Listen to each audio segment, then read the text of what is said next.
So by now you probably have read and heard about one of the biggest bank failures, which is Silicon Valley Bank. Friday, March 10th, 2023, because of insolvency and liquidity issues, Silicon Valley Bank had invested in technology and startup companies, which is very high-risk borrowers. As a parallel to that, we can talk about the Vietnam real estate market as well, and I will share my opinion about Novaland, one of the 4 biggest real estate developers in Vietnam. So in this video, that's what I'll talk about, so let's get started.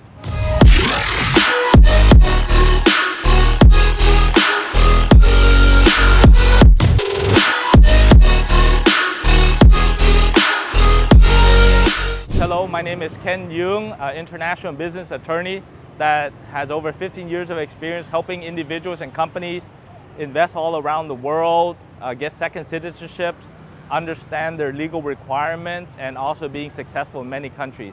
But before we get into this video, if you like the information that we provide, make sure that you subscribe to our YouTube channel and also click on the bell for notifications about information about investing, understanding work climates, and business environments in Vietnam. So first, let's talk about the Vietnam real estate market in the last 10 years. Vietnam has been booming and one of the fastest growing real estate markets in Southeast Asia and also in Asia in general. Since the bust of 2009 globally, Vietnam was impacted as well. However, Vietnam recovered in 2013. So for the past 10 years, it has exhibited tremendous growth in the housing prices, in the projects being developed, and also in its appreciation and growth in the future. So today I want to share with you some of the reasons why it has achieved such a boom in the last 10 years. So Vietnam's economy and GDP is one of the fastest growing in Asia, if not the world. The foreign ownership restrictions have been eased since 2015. Also, with banks allowing for locals to get loans, 30% down and 70% loan, has offered more opportunities for the middle class and the growing middle class in Vietnam to have homes. The booming manufacturing and tourism industry has created more wealth as well. And also there's an increase of foreign interests, such as Asian countries and Western countries, to buy real estate in Vietnam. However, Vietnam's real estate industry has been impacted dramatically in the last 2 years. Let's start off with one of the biggest failures is FLC Group, which was started in 2001 as SMIC by attorney Thinh Phat Group. By investing into various industries such as real estate development, aviation, and tourism or hospitality, which made Mr. Quig the second richest billionaire in Vietnam, with a total assets of 22.7 trillion VND, which is roughly 1.2 billion US dollars. So fast forwarding to 2022, Mr. Thinh Phat Group was arrested for stock manipulation. So in January 10th of 2022, he sold off 74.8 million shares of FLC stock without public notice or without reporting and securities requirements, which caused the stocks to go crazy and also into chaos and dropping dramatically. However, this wasn't the first time he did it. In 2017, he also sold off 54 million shares of FLC stock as well. And that is, in some countries, considered inside trading, which impacts dramatically on the public's expectations. So with that said, with a particular company like FLC, which grow very dramatically in a few years, from building resorts all over Vietnam to the top golf courses, opening up bamboo airlines, and also all the hospitality and travel as well. It just grew way too rapidly, and my opinion is the land that it was built on was received at a very discounted rate or for free due to the prospective projects that they can build. However, the valuation of those projects were overinflated, and thus the monies that needed to be raised kept on getting higher and higher and higher, but not sustaining, because if you build a golf course, it takes you over 15 years to get return on investment. If you build a hotel, 5 to 10 years to get return on investment. So you can't continue to build cash outflow all the time. And not to say the airlines as well. It could be a 20 years to get a return on the airlines because each of the airplanes cost billions of dollars. Thus, when your cash outflow is way too high and your cash inflow is too low, that is almost considered what is called a Ponzi scheme, where new money has to support old money, and at the end of the day, there's just not enough money to support the growth of a particular company. And that's what I think happened to FLC, and that is a lesson for 2022.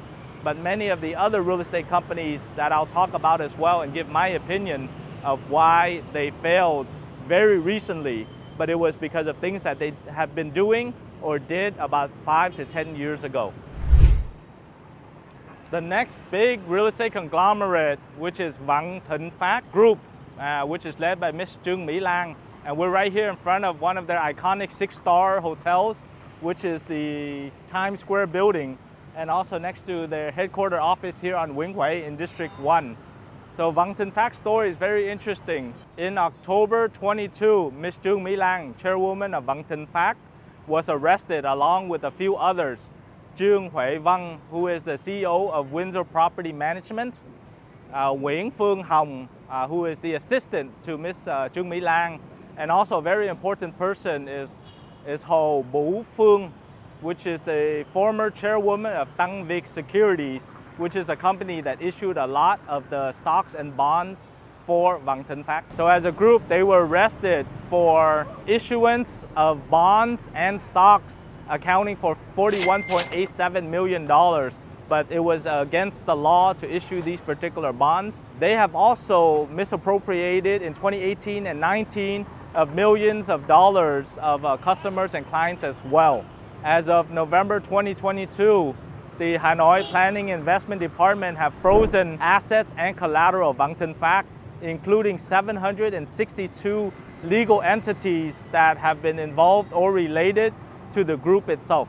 To compound the situation, as you know, Thinh Phat also is a large majority owner of SCB Bank, which a lot of deposits were made, the issuance of bonds and also stocks that came from there. And many depositors have been defrauded, and they have filed lawsuits against SCB Bank along with Thinh Phat as well.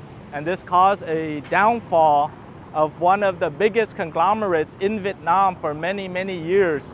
As you can see here in Nguyễn Huệ, properties in District 5, and many other of the prime real estate, including IFC1, that was purchased about 5 years ago from ACB Bank. So Thinh Phat was one of the situations of a large conglomerate being successful for many decades and being a case where you think it's too big to fail.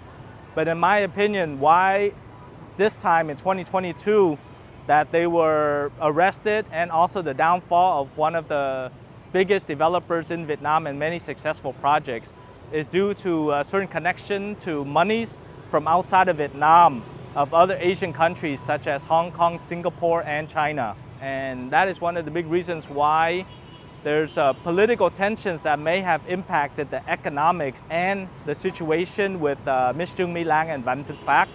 And that's a political reason why they failed economically. So I'd like to share my specific opinion about Novaland and its current conditions right now.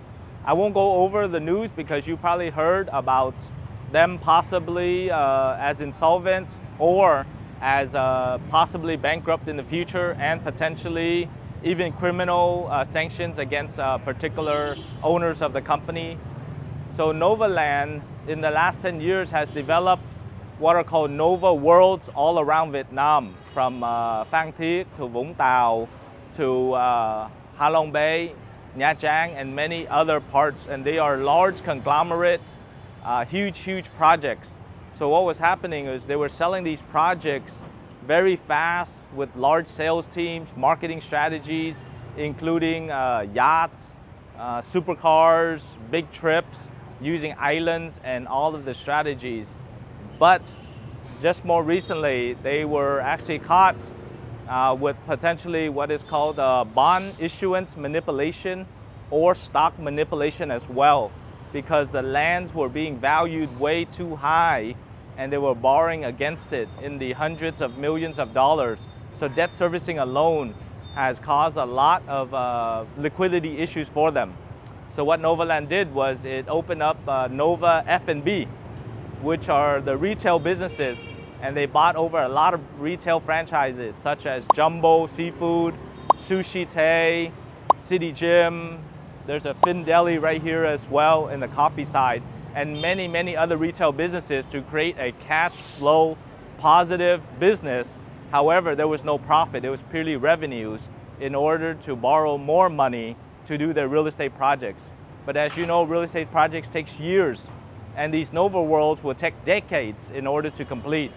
And right now, the main issue is the completion of the land and the projects from the villas to the shop houses to the condos would not be complete. So what's going to happen with all the investors who have made deposits and during their deposit stages where they do not want to continue paying on the schedule because they don't feel like they'll get their property. And Nova doesn't have enough money to complete the projects. So we're in a real legal conundrum, and many lawsuits have been filed for return of monies or for completion of projects. And that is the current situation with Novaland. The debt is way too high. I don't believe that they'll be able to service it, and they cannot issue any more bonds because people don't trust the bonds anymore. And if you look at foreign investors coming in to save them, that won't happen as well. Because if you look at the land valuations are way too high, the debt servicing is way too high. So foreign investors are not going to buy something that they cannot get return on investment within 10 years. So that's my opinion on Novaland. We'll see what happens next, if there will be criminal charges or what will happen to the main leadership and the owners of Novaland. So what are your thoughts about this video regarding the real estate situation in Vietnam? We only provide our legal opinion. You should also make your own assessment as well. So on behalf of Duong Global, my name is Ken Duong. Thank you very much for watching this video.